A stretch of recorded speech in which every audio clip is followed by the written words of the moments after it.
అదే RTV app వార్తల్ని క్షణాల్లో చదివే అవకాశం ఉంటుంది. ఒక న్యూస్ పేపర్, ఒక టెలివిజన్ ఛానల్ మీ చేతుల్లో ఎప్పుడూ ఉంటాయి. ప్రస్తుతం జగిత్యాల సమీపంలో ఉన్నటువంటి పొలాస గ్రామంలో త్రేతాయుగం నాటి స్వయంభూ అవతారంలో వెలిసిన శివాలయం ఉంది. దీన్ని పౌలస్థేశ్వర ఆలయం అంటారు.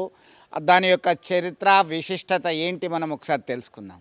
అత్యంత ప్రాచీనమైనటువంటి స్వయంభూ అవతారంగా భక్తుల చేత అభిషేకాలు, అర్చనలు అందుకుంటున్నటువంటి పౌలస్థేశ్వర స్వామి ఆలయంలో మనకి ఎదురుగానే సప్త మాతృకలు ఉన్నారు. బ్రాహ్మీ, మహేశ్వరి, కౌమారి, వైష్ణవి, వారాహి, ఇంద్రాణి, చాముండి. మనం చూస్తున్నాం ప్రత్యక్షంగా. అరుదైన ఆలయాలలో మాత్రమే నెలకొని ఉండేటువంటి ఈ ఆలయ విగ్రహాన్ని చూడడానికి వివిధ ప్రాంతాల నుంచి పెద్ద ఎత్తున తరలి వస్తారు. ఇక్కడ ఉన్నటువంటి స్వామివారిని ఒక్కసారి దర్శించుకుంటే సకల పాపాలు తొలగుతాయని చెప్పి భక్తులు ప్రగాఢంగా విశ్వసిస్తారు. మనం చూస్తున్నాం ఒక్కసారి స్వయంభూ అవతారంలో గర్భగుడిలో నెలకొన్నటువంటి స్వామివారు, ఆ ఎదురుగానే ఒకవైపు అమ్మవారు రాజరాజేశ్వరి, వేములవాడలో ఉన్నటువంటి రాజరాజేశ్వరి అమ్మవారు లాగానే ఇటువైపున నెలకొని ఉన్నారు పార్వతీమాత. మరొక వైపు గణపతి ఉన్నారు. భక్తులు వివిధ ప్రాంతాల నుంచి వస్తారు. జగిత్యాల ప్రాంతానికి చెందినటువంటి వాళ్ళు అందరూ కూడా కాకుండా ఇతర ప్రాంతాల నుంచి కూడా వస్తారు.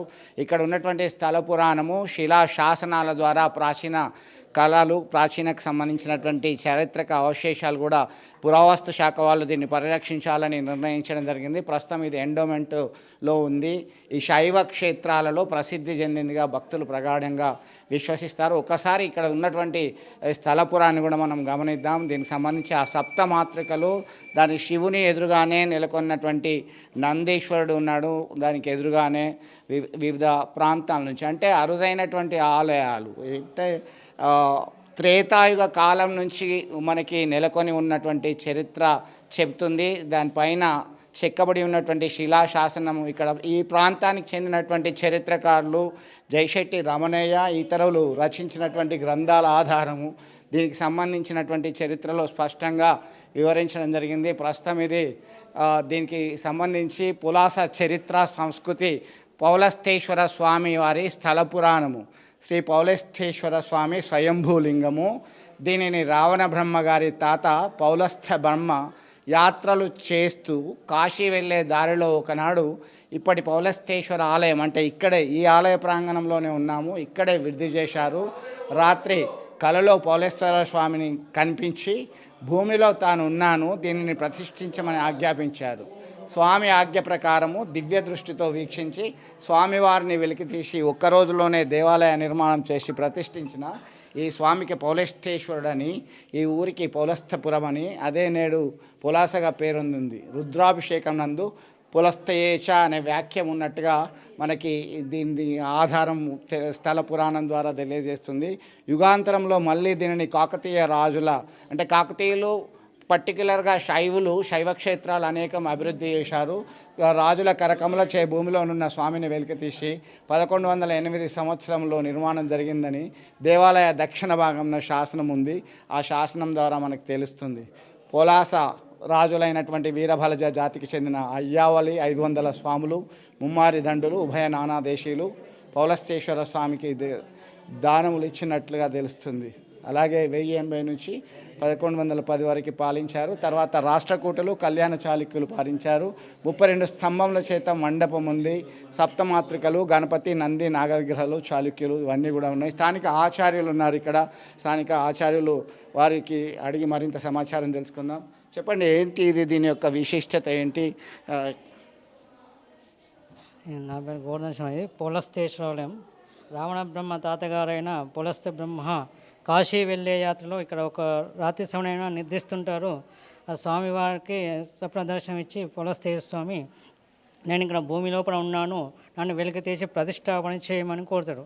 ఆ స్వామి పేరుమే స్వామికి పౌలస్థేశ్వరుడు అని పేరు.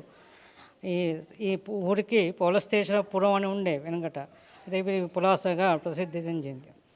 ఇక్కడ అభిషేకాలు, అన్న పూజలు, అర్చనలు అన్నీ బాగా అయితే. మహాశివరాత్రి, మహాశివరాత్రి తర్వాత శ్రావణ మాసం, కార్తీక మాసం అభిషేకాలు బాగా జరుగుతాయి.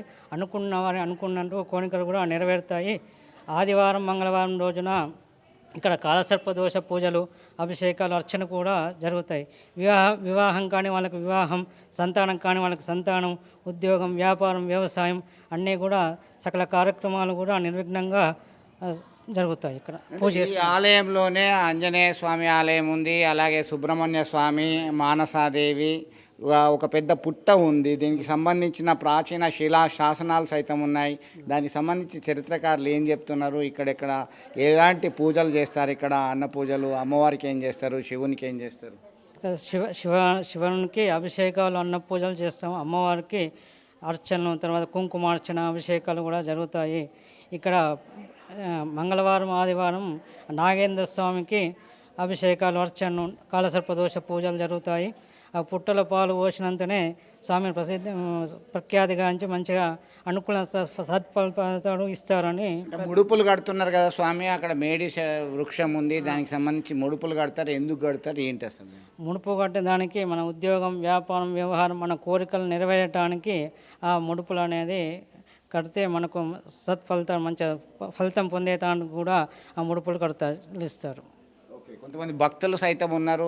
స్వామి మీరు ఎంతకాలం నుంచి ఇక్కడ చేస్తున్నారు, ఎట్లా ఉన్నది, ఏమంటున్నారు భక్తులు? మేము 17 సంవత్సరం నుంచి చేస్తున్నాము పూజలు. ఇక్కడ శ్రీ పులస్తేశ్వర స్వామి దేవాలయంలో రుద్రాభిషేకము, అన్న పూజలు, అర్చనలు, మహాశివరాత్రి భక్తులు అధిక సంఖ్యలో పాల్గొంటారు. వారి కోరికలన్నీ స్వామివారు నెరవేరుస్తున్నారు. తర్వాత నవగ్రహాలు, ఆంజనేయుడు, సుబ్రహ్మణ్య, మానస, నాగేంద్ర స్వామి, ఆదివారము, మంగళవారము, ప్రతి ఆదివారం, మంగళవారం పూజలు ఉంటాయి. సంతానం కొరకు, ఉద్యోగం, వ్యాపారం, వ్యవహారం అట్లాంటి వాటికి దోష ఫలితాలకు అన్నీ స్వామివారు నెరవేరుస్తారు. అనుకున్నట్టు అన్నీ అవుతాయి. తర్వాత పుట్టలో నాగుల పంచమి, నాగుల చవితి పుట్టల పాలు పోసుకుంటుంటారు. కళ్ళు కాళ్ళు అన్నీ చల్లగా ఉండాలని, వ్యవసాయం అన్నీ అభివృద్ధి చెందాలని అన్నీ మొక్కులు చెల్లించుకుంటారు. మేడి చెట్టు దగ్గర మొక్కులు చెల్లించుకుంటారు. వ్యాపారం, ఉద్యోగం, వ్యవహారం, సంతానం అన్నిటికీ కోరికను మొక్కి ముడుపు కొబ్బరికాయ, బట్ట, డబ్బులు వేసి వాళ్ళ కోరికలు పెట్టి స్వామివారికి ముడుపు చెల్లిస్తారు చెట్టుకు. మీకు ఎట్లా అనిపించింది, ఇక్కడికి వచ్చారు, మొదటిసారి వచ్చారా, ఈ స్వామివారి దర్శనం చేసుకున్న తర్వాత ఎట్లా ఫీల్ అయ్యారు? ముందు శివాలయంకి వచ్చిన తర్వాత ఇక్కడ బ్రహ్మాండంగా అనిపించింది. ప్రశాంతమైన వాతావరణంలో స్వామివారు బాగా దర్శనం ఇచ్చారు. ఇక్కడ పూజలు కూడా చాలా బాగా చేస్తున్నారు స్వామివారికి. అందరూ ఈ కార్తీక మాసం శివుడికి ప్రీతికరమైన మాసం కాబట్టి ఈ శ్రావణ మాసంలో భక్తులు చాలా అధిక సంఖ్యలో వచ్చి పూజలు చేస్తున్నారు. చాలా బ్రహ్మాండంగా ఉంది. చాలా పురాతనమైన ఆలయము. ఈ కార్తీక మాసంలో ఉసిరి చెట్టు కింద కూర్చొని వనభోజనం చేయాలని ఒక సాంప్రదాయంగా ఇక్కడ ప్రతి సంవత్సరం వనభోజనం జరుగుతుంటాయి. మరి ఈరోజు మా కుమారుడు అయ్యప్ప అయింది కాబట్టి వాళ్ళకు స్వాములకి ఇక్కడ దీక్షా కార్యక్రమం ఏర్పడింది. ఈ ఆలయానికి మీరు తరచూ వస్తుంటారా? ఇది చాలా ప్రాచీనమైనటువంటి, కాకతీయుల కాలంలో, ఈ ఆధునిక కాలంలో డెవలప్ చేసిండ్రు. ప్రాచీన కాలం నుంచి కూడా ఉన్న ఆలయంగా చరిత్ర చెప్తుంది. చాలా ప్రాచీనమైనది. అంటే మాకు తెలియప్పటికెళ్ళి ఉంది ఇది. మా తాతల తండ్రులప్పటికెళ్ళి ఉన్న ఆలయం. ఇప్పుడు ఇంకా ఈ వేలింగాల గుడి అయిన తర్వాత ఇంకా అతిథి కమెండ్ల, అటు లలితమ్మ గుడి, ఈ 3 గుళ్ళలో ఇప్పుడు చాలా అభివృద్ధి పథంలో పోతున్నాయి. చాలా జనాలు వస్తున్నారు. ఎందుకంటే ఇక్కడికి వస్తే 3 టెంపుల్ దర్శనం చేసుకోవచ్చని. వరసకి వచ్చిన వాళ్ళు ప్రతి ఒక్కళ్ళు వేలింగాల గుడికి వస్తారు. ఆడికి వచ్చిన వాళ్ళు లలితమ్మ గుడికి ఇట్లా తిరుక్కుంటూ పోతున్నారు. చాలా బ్రహ్మాండంగా ఇప్పుడు ప్రజలలో ఒక భక్తిభావం చాలా పెరిగింది. ఏది ఏమైనా మీ టీవీ వాళ్ళతోటే ప్రజల్లో ఒక ఉత్సాహాన్ని తీసుకొచ్చారు. మీకు కూడా నేను ధన్యవాదాలు చెప్తున్నా. మీరు అది తీసుకొచ్చుంటేనే వీళ్ళకి ప్రజలలో ఒకటి వచ్చింది. ఈ కార్తీక మాసం ఇప్పుడు కాదు, శ్రావణ మాసం కన్నా ఎక్కువైపోయింది. కార్తీక మాసం ఇప్పుడు, శ్రావణ మాసం కూడా ఇంత జరగలేదు. ఇప్పుడు కార్తీక మాసంలో అన్ని పూజలు జరుగుతున్నాయి. ప్రతి ఏ దేవాలయంకైనా ఏదైనా ఇది ఒక శుభ పరిణామం మనకు. మీరు తరచూ వస్తుంటారా ఇక్కడికి? ఎట్లాంటి పూజలు చేస్తారు ఇక్కడ? తరచూ వస్తుంటాము. ఇది పురాతన దేవాలయం, చాలామంది వస్తుంటారు. ఇటుకెళ్ళి వేలింగాల టెంపుల్, తర్వాత లలితమాత టెంపుల్, ఇదంతా పొలాస అనేది పూర్తి పుణ్యక్షేత్రంగా మారిపోయింది. ఇంకా రాను రోజుల్లో బాగా డెవలప్ అవుతుందని ఆలోచన. మొత్తం మీద వివిధ ప్రాంతాల నుంచి భక్తులు పెద్ద ఎత్తున తరలి వచ్చి ఈ ఆలయ ప్రాంగణాలన్నీ కూడా దర్శించుకొని వెళ్తున్నటువంటి పరిస్థితిని మనం ప్రత్యక్షంగా గమనిస్తున్నాం. కొంతమంది స్వాములు కూడా ఉన్నారు, వారి అభిప్రాయం చెప్పడానికి. స్వామి, మీరు వస్తుంటారా ఇప్పుడు ఇక్కడికి? ఈ ప్రాంతంలో ఉన్నటువంటి వాళ్ళందరూ ఎట్లా భావిస్తారు ఈ ఆలయానికి సంబంధించి? ఈ ఆలయం అతి పురాతనమైనది. ఈ స్వామివారిని నమ్ముకుంటే కోరిన కోరికలు తీర్చాలనే ఒక మంచి గట్టి నమ్మకం ఉన్నది. ఈ స్వామివారిని నమ్ముకున్న వారికి ఇప్పటి వరకు ప్రతి ఒక్కరికి అన్ని కోరికలు తీరినాయి. ఈ కార్తీక మాసంలో ఈరోజు ఈ పోలేశ్వర స్వామి ఆలయ ప్రాంగణంలో ఉసిరి చెట్టు కింద స్వాములు అందరం భిక్ష చేస్తున్నాం. ఈ కార్తీక మాసంలో ఉసిరి చెట్టు కింద భిక్ష చేయాలనే ఒక మంచి సంకల్పంతో ఇక్కడ స్వామి మన అయ్యప్ప స్వామి ఇక్కడ భిక్ష ఏర్పాటు చేయడం జరిగింది. అదేవిధంగా ఇక్కడ సామూహిక వనభోజనాల్లాగా ఈ ఉసిరి చెట్టు కింద పోలేశ్వర స్వామి ఆలయ ప్రాంగణంలో భిక్ష చేయడం జరిగింది. స్వామి ఈ స్వామి వారిని నమ్ముకుంటే మాత్రం కోరిన కోరిక ఖచ్చితంగా తీరుస్తారు స్వామి. చూశారు కదా, కోరిన కోరికలన్నీ నెరవేర్చే బోలా శంకరుని యొక్క ఆలయము దినదిన ప్రవర్ధమానంగా వెలుగొందుతుంది. వివిధ ప్రాంతాల నుంచి వచ్చేటువంటి భక్తులందరూ మళ్ళీ వస్తున్నారు. కోరిన కోరికలు నెరవేరాలని ముడుపులు చెల్లించుకుంటున్నారు. వచ్చి వివిధ రకాల పూజలు వ్రతాలు ఆచరిస్తూ తన్మయత్వం పొందుతున్నటువంటి పరిస్థితిని మనం ప్రత్యక్షంగా చూసాం. విడుదల సుమంత్తో కలిసి చంద్రశేఖర్, RTV, పులాస నుంచి. మరిన్ని వీడియోస్ కోసం ఛానల్ ని సబ్స్క్రైబ్ చేయండి. లేటెస్ట్ అప్డేట్స్ కోసం వాట్సాప్ ఛానల్ ని ఫాలో చేయండి. అండ్ లింక్ డిస్క్రిప్షన్ లో ఉంది.